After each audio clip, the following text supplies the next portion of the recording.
আলহামদুলিল্লাহি রাব্বিল আলামিন ওয়াসসালাতু ওয়াসসালামু আলা সাইয়্যিদিল মুরসালিন আম্মা বা'দ ফাআউযু বিল্লাহি মিনাশ শাইতানির রাজীম বিসমিল্লাহির রহমানির রহিম আসসালাতু ওয়াসসালামু আলাইকা ইয়া রাসূলুল্লাহ ওয়া আলা আলিকা ওয়া আসহাবিকা ইয়া হাবিবাল্লাহ আসসালাতু ওয়াসসালামু আলাইকা ইয়া নবিয়্যাল্লাহ ওয়া আলা আলিকা ওয়া আসহাবিকা ইয়া নূর আল্লাহ। প্রিয় দর্শক শ্রোতা, আবারও উপস্থিত হয়েছি আপনাদের মাঝে অনুষ্ঠান ঐতিহাসিক শত্রু নিয়ে। আজ আমরা এমন এক ঐতিহাসিক শত্রুর এর আলোচনা শুনব যে প্রতিনিয়ত আমাদের ক্ষতি করে যাচ্ছে। আসুন আমরা তার ব্যাপারে শ্রবণ করব। সে বলল, তুই আল্লাহ তাআলাকে খোদা হিসাবে অস্বীকার কর, আমি তোকে মৃত্যু থেকে বাঁচিয়ে দিব। নাউজুবিল্লাহ। দর্শকবৃন্দ, বনি ইসরায়েলের মধ্যে একজন অনেক প্রসিদ্ধ আবেদ ব্যক্তি ছিল। তার যুগের সবচেয়ে বড় আবেদ ও জাহিদ হিসাবে সে গণ্য হতো। সে লোকালয় থেকে দূরে একাকী একটি ঘরে বসবাস করত আর আল্লাহ পাকের ইবাদত করত। আর সেই লোকালয়ে 3 ভাই তাদের একটি যুবতী অবিবাহিত বোনকে নিয়ে বসবাস করত। হঠাৎ তাদের দেশে শত্রুর আক্রমণ হলো। 3 সাহসী ভাই জিহাদে যাওয়ার সংকল্প করল, কিন্তু তাদের মনে চিন্তা হলো তারা তাদের যুবতী বোনকে কার কাছে রেখে যাবে।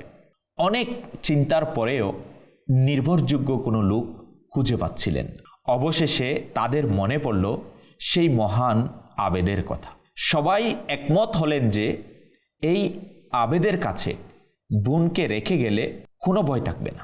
তারা 3 জন সেই আবেদ ব্যক্তির কাছে গিয়ে পুরো অবস্থা খুলে বললেন এবং বোনকে তার কাছে রাখতে অনুরোধ জানালেন। আবেদ ব্যক্তি প্রথমে বড় অনীহা প্রকাশ করলেন, কিন্তু ভাইদের বারবার জোরাজুরির কারণে শেষ পর্যন্ত রাজি হলেন। তবে শর্ত দিলেন, আমি তোমাদের বোনকে আমার সঙ্গে রাখব না, আমার ঘরের সামনে যে খালি জায়গা আছে সে সেখানে থাকবে, আমি এখান থেকেই তার খেয়াল রাখব। ভাইয়েরা রাজি হয়ে বোনকে সেখানে রেখে তারা জিহাদের উদ্দেশ্যে রওনা হয়ে গেলেন। ওই আবেদ ব্যক্তি প্রতিদিন তার ইবাদতখানা থেকে নেমে এসে নিজের দরজায় খাবার রেখে আবার উপরে চলে যেতেন এবং দরজা বন্ধ করে দিতেন। তারপর সেই মেয়েকে বলতেন, খাবার নিয়ে যাও। মেয়ে এসে সেই দরজা থেকে খাবার নিয়ে চলে যেত। এইভাবে অনেক দিন কেটে গেল। দুজনের মধ্যে কখনো মুখোমুখি হওয়া হলো না। কিছুদিন পর শয়তান এসে সেই আবেদ ব্যক্তির কানে ফিসফিস করে বলল, বেচারি মেয়েটি একা, প্রতিদিন বাইরে এসে খাবার নিতে হয়। কোনো দিন যদি কোনো পরপুরুষের চোখে পড়ে আর সে তার প্রেমে পড়ে যায় তাহলে কতটা খারাপ হবে। অন্তত দিনের বেলায় তুমি তার দরজায় খাবার রেখে আসো, যেন তাকে বের হতে না হয়, এতে তোমার বেশি সওয়াব হবে এবং মেয়েটি না মাহরামের দৃষ্টি থেকেও বাঁচবে। আবেদ ব্যক্তি শয়তানের এই কথায় রাজি হয়ে গেলেন। এখন তিনি দিনের বেলা সেই মেয়েটির ঘরের দরজায় খাবার দিয়ে আসতেন, তবে কোনো কথা বলতেন না। কিছুদিন পর শয়তান আবার এলো এবং বলল, তোমার জন্য কত বড় নেকির সুযোগ, খাবারটা তার ঘরের ভিতর পৌঁছে দাও যাতে মেয়েটির কষ্ট না হয়, এতে তোমার আরো বেশি সওয়াব হবে। সেই আবেদ ব্যক্তি আবারও রাজি হয়ে গেল। এখন তিনি ঘরে ঢুকে খাবার দিয়ে আসতেন। এইভাবে কিছুদিন অতিবাহিত হলো। শয়তান আবার এলো এবং বলল, দেখো মেয়েটি কতদিন ধরে একা আছে, কারো সঙ্গে কথা বলতে পারছে না, কারো সঙ্গে কথা বলার লোক নাই, সেও তো মানুষ, তারও তো মন আছে, তার মন ভুলানোর জন্য একটু কথা বললে এমন কি ক্ষতি আছে? কথা বলাতে তো আর গুনাহ হয় না, বরং তার দুঃখ বুঝার কারণে তোমার আরো সওয়াব হবে। আবেদ ব্যক্তি আবারও শয়তানের ফাঁদে পা দিয়ে দিলেন। প্রথমে তিনি নিজের ইবাদতখানা থেকে কথা বলতেন, মেয়ে তার ঘর থেকে কথা বলতো, তারপর 2 জন দরজায় এসে কথা বলতে লাগলেন। তারপর শয়তানের উস্কানিতে আবেদ ব্যক্তি মেয়ের ঘরে ঢুকে তার পাশে বসে দীর্ঘ কথাবার্তা শুরু করলেন। অবশেষে শয়তান তাকে উত্তেজিত করে বলল, দেখো মেয়েটি কত সুন্দর, কত রূপবতী। যখনই আবেদ ব্যক্তি সেই মেয়েটির দিকে দৃষ্টি তুলে তাকালেন, তার মনে অবৈধ সম্পর্কের লালসা জেগে উঠল। একদিন শয়তানের প্ররোচনায় সেই আবেদ ব্যক্তি সেই অবিবাহিতা মেয়ের সঙ্গে জিনা করে বসলেন। ফলে সেই মেয়েটি গর্ভবতী হলো এবং একটি সন্তান জন্ম দিল। শয়তান এখানেও থামল না, সে আবার এসে বলল, দেখো তোমার কাজের ফল এই। যখন তার ভাইয়েরা ফিরে এসে তার বোনকে এই অবস্থায় দেখবে, তখন তোমার কি হাল করবে? একমাত্র উপায়, তুমি মা ও সন্তানকে হত্যা করে ফেল, তাহলে ভাইদের ও দুনিয়ার লাঞ্ছনা থেকে বাঁচবে। আবেদ ব্যক্তি শয়তানের পরামর্শ মেনে নিয়ে সেই মেয়েকে ও তার শিশুকে হত্যা করে মাটিতে পুঁতে ফেললেন এবং আবার নিজের ইবাদতে মশগুল হয়ে গেলেন। কিছুদিন পর ভাইয়েরা জিহাদ থেকে ফিরে আসলেন। বোনকে না পেয়ে সেই আবেদ ব্যক্তির কাছে জিজ্ঞেস করলেন। আবেদ ব্যক্তি খুব দুঃখের ভান করে কেঁদে কেঁদে বললেন, তোমরা যাওয়ার পর তোমাদের বোন মারা গেছে, এই তার কবর। সে খুব নেক মেয়ে ছিল। এই কথা বলে আবেদ ব্যক্তি কান্না করলেন।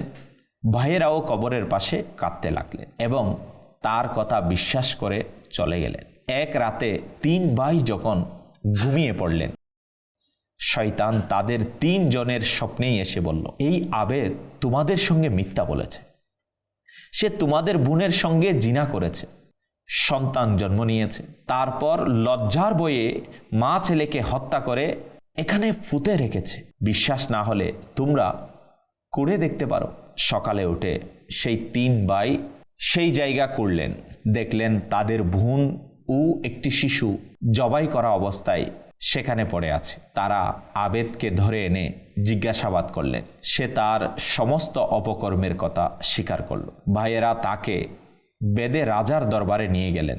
রাজা পুরো ঘটনা শুনল, আবেদের ফাঁসির হুকুম দিলেন। যখন এই হতভাগা আবেদকে ফাঁসিতে ঝুলানো হচ্ছিল, শয়তান তার শেষ আঘাত হানতে এসেছে এবং বলল, আমি সেই সঙ্গী যার পরামর্শে তুই এই মেয়েটির সঙ্গে জিনা করছিস, তারপর মা ও ছেলেকে খুন করেছিস। এখন মরতে না চাস তো আমার শেষ কথা মেনে নে, আল্লাহ তাআলাকে খোদা হিসাবে অস্বীকার কর, আমি তোকে মৃত্যু থেকে বাঁচিয়ে দেব। নাউজুবিল্লাহ। কিছুক্ষণ ভেবে দুনিয়ার শাস্তি থেকে বাঁচার লোভে সেই আবেদ ব্যক্তি কুফরি কথা উচ্চারণ করে আল্লাহ তাআলার খোদাইকে অস্বীকার করল।